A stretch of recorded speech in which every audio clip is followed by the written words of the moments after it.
ठीक है बच्चों, जो अपन ने जो पढ़ा है उसको मैं एक बार रिपीट कर रहा हूं, आपको शांत रह करके सुनना है। ठीक है, तो अपन ने देखा राजपूतों की उत्पत्ति।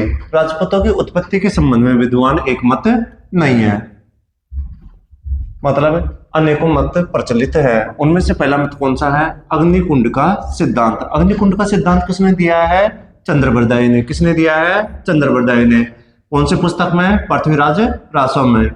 जो किस रस में रचित है? वीर रस में। पृथ्वीराज रासो नामक जो ग्रंथ है उसे पूरा किसने किया है? जल्लट ने। अग्निकुंड के सिद्धांत का समर्थन कितने व्यक्तियों ने किया है? 2 व्यक्तियों ने। एक का नाम क्या है? मोहनोत नैणसी, और एक का नाम क्या है? सूर्यमल मिश्रण। मोहनोत नैणसी ने कौन सी पुस्तक की रचना की है? मोहनोत नैणसी ख्यात हुआ है मारवाड़ प्रगनारी विगत। सूर्यमल मिश्रण ने कौन सी पुस्तकों की रचना की है? वीर सतसई और वंश भास्कर की। आप देखो, अग्निकुंड का सिद्धांत किसने दिया है? चंद्रबरदाई ने। चंद्रबरदाई ने कहा कि गुरु शिखर, जिसे दूसरा नाम क्या दिया गया है? संतों का शिखर, कहां पर है? माउंट आबू में। माउंट आबू कहां पर है? सिरोही में। वहां पर 4 ऋषियों ने क्या किया है? यज्ञ। पहले का नाम क्या है? गुरु वशिष्ठ। दूसरे का नाम विश्वामित्र। तीसरे का नाम अगस्त्य ऋषि। चौथे का नाम गौतम ऋषि। इन चारों ने क्या किया है? हवन। और वहां पर राक्षस आते और कुछ अपवित्र चीजें आकर के किस में डाल देते हैं? हवन कुंड में। जैसे कि मांस वगैरह या मलमूत्र वगैरह किस में डाल देते हैं? हवन कुंड में। तो हवन कुंड क्या हो जाता है? अपवित्र। इससे कौन परेशान हो गए? ये सभी ऋषि महात्मा। तो गुरु वशिष्ठ ने हवन कुंड से कितने पुत्र उत्पन्न किए हैं? 4 पुत्र। कितने पुत्र? 4 पुत्र क्या किए हैं? उत्पन्न। उनमें पहले पुत्र का क्या नाम है? प्रतिहार। पहले का नाम प्रतिहार। दूसरा परमार। दूसरा परमार। तीसरा चालुक्य। तीसरा चालुक्य, जिनका एक अन्य नाम है। क्या नाम है? सोलंकी। चौथे पुत्र का नाम क्या है? चौहान। दूसरा नाम क्या है? चहमान। इन चारों की उत्पत्ति किससे हुई है? अग्निकुंड से। किसके अनुसार? चंद्रबरदाई के अनुसार, यानी कि कौन से ग्रंथ के अनुसार? पृथ्वीराज रासो के अनुसार। इसके मत का समर्थन किसने कर दिया? मोहनोत नैणसी ने। मोहनोत नैणसी ने कितने ग्रंथ लिखे? 2 ग्रंथ। पहले का नाम क्या है? मोहनोत नैणसी ख्यात। दूसरे ग्रंथ का क्या नाम है? मारवाड़ प्रगनारी विगत। दूसरा समर्थन किसने किया है? सूर्यमल मिश्रण ने। इन्होंने कौन सा ग्रंथ लिखा है? वीर सतसई। दूसरे ग्रंथ का नाम क्या है? वंश भास्कर।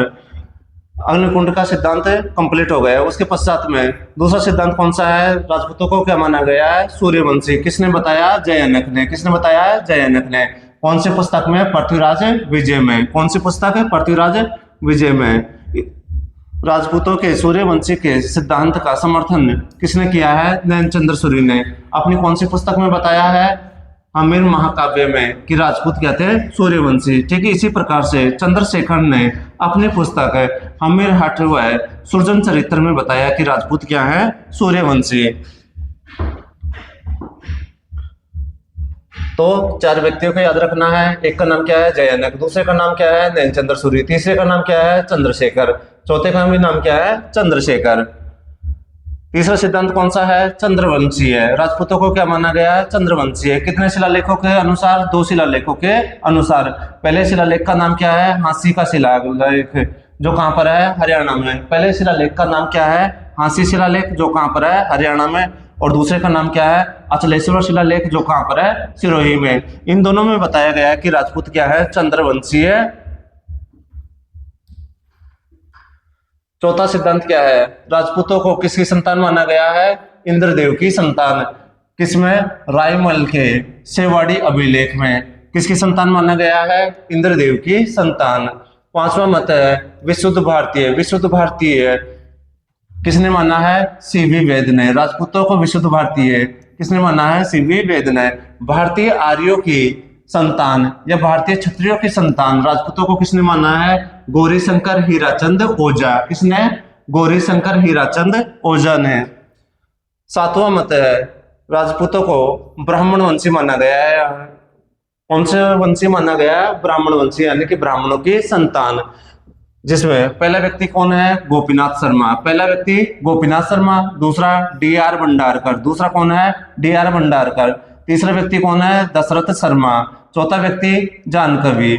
इसमें से गोपीनाथ शर्मा और डी.आर. भंडारकर ने ब्राह्मणों की जो नागर गोत्रीय शाखा है उससे उत्पत्ति किसकी मानी है? राजपूतों की। दशरथ शर्मा ने अपनी पुस्तक द अर्ली चौहान डायनेसिटी में राजपूतों को ब्राह्मण वंशीय बताया है। ठीक है, इसी प्रकार से जान कवि ने अपनी पुस्तक कायम खा रासों में राजपूतों को ब्राह्मण वंशीय बताया है। राजपूतों को वत्स गोत्रीय ब्राह्मणों की संतान किसने बताया है? बिजोलिया के शिलालेख ने। बिजोलिया कहाँ पर है? भीलवाड़ा में। बिजोलिया शिलालेख का अंकन कब हुआ है? 1170 ईस्वी में। राजपूतों को विदेशियों की संतान कितने व्यक्तियों ने माना है? 3 व्यक्तियों ने। पहले का नाम क्या है? Colonel James Tod. दूसरे का नाम क्या है? William Cook. तीसरे का नाम क्या है? स्मिथ। कर्नल जेम्स टोड ने बताया कि राजपूतों की उत्पत्ति किससे हुई है? शक तथा सीथियन से। और इसी मत का समर्थन किसने कर दिया है? विलियम कुक ने। स्मिथ के अनुसार राजपूतों की उत्पत्ति किससे हुई है? यूची जाति से या यूची जनजाति से, जो हुनों की ही एक शाखा है। अब देखो दोस्तों, अपन ने क्या देखा? राजस्थान में राजपूतों की उत्पत्ति। अब राजपूतों की उत्पत्ति देखा है अपन ने, तो उससे पहले अपन ये देखें कि राजपूत शब्द आया कहां से। तो देखो, राजपूत शब्द की उत्पत्ति राजपुत्र से होती है। किससे होती है? राजपुत्र से। स्मिथ के अनुसार 7वीं शताब्दी के मध्य से और 12वीं शताब्दी की समाप्ति के मध्य का जो काल है वह किस नाम से जाना जाता है? राजपूत काल के नाम से जाना जाता है। गौरीशंकर हीराचंद ओझा के अनुसार इन्होंने बताया कि राजपूत शब्द का प्रयोग प्राचीन काल से ही चलता आ रहा है, जिसका उल्लेख चाणक्य ने अपनी पुस्तक जिसका नाम क्या है? अर्थशास्त्र, कालिदास ने अपने नाटकों में, उनके नाटक अभिगम शाकुंतलम वगैरह उनमें, और बाणभट्ट ने हर्षचरित्र व कादम्बरी में, और हेनसांग ने अपनी पुस्तक शियुकी में कौन से शब्द का प्रयोग किया है? राजपूत शब्द का। यानी कि राजपूत शब्द नया नहीं है, आदिकाल से ही इसका प्रयोग किया जा रहा है। राजपूत एक जाति के रूप में कब अस्तित्व में आते हैं? मुस्लिम आगमन के पश्चात। उससे पूर्व यह राजपुत्र से ही शब्द की क्या हुई है? उत्पत्ति। और जाति के रूप में कब अस्तित्व में आएंगे? भारत में मुस्लिम आगमन के पश्चात। राजपूत शब्द से कौन से शब्द की उत्पत्ति मानी जाती है?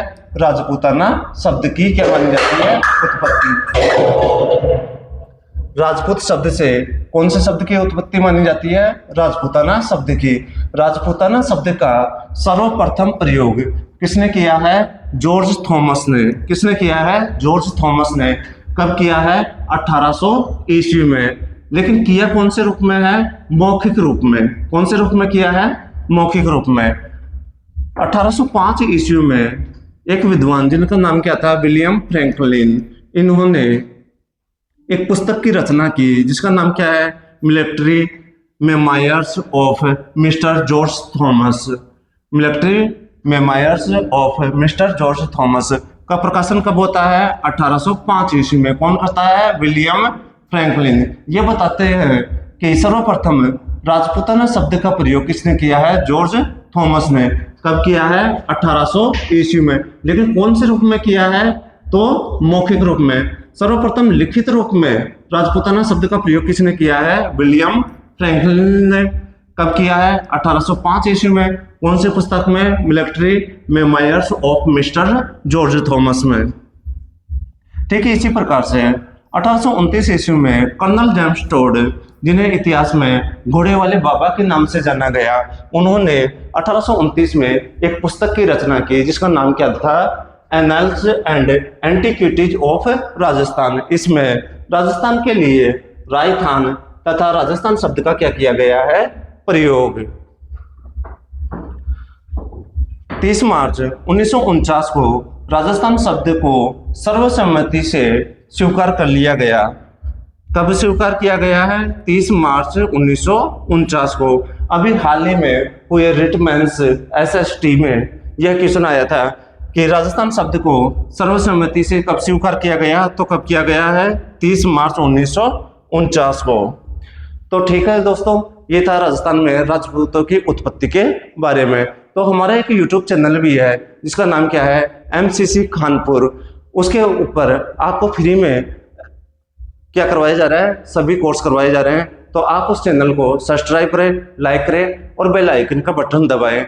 आपके लिए सब्सक्राइब करना एक मात्र 2 सेकंड का काम है, लेकिन हमें उससे क्या मिलता है, मोटिवेट होते हैं हम उससे। ठीक है दोस्तों, जय हिंद, जय भारत।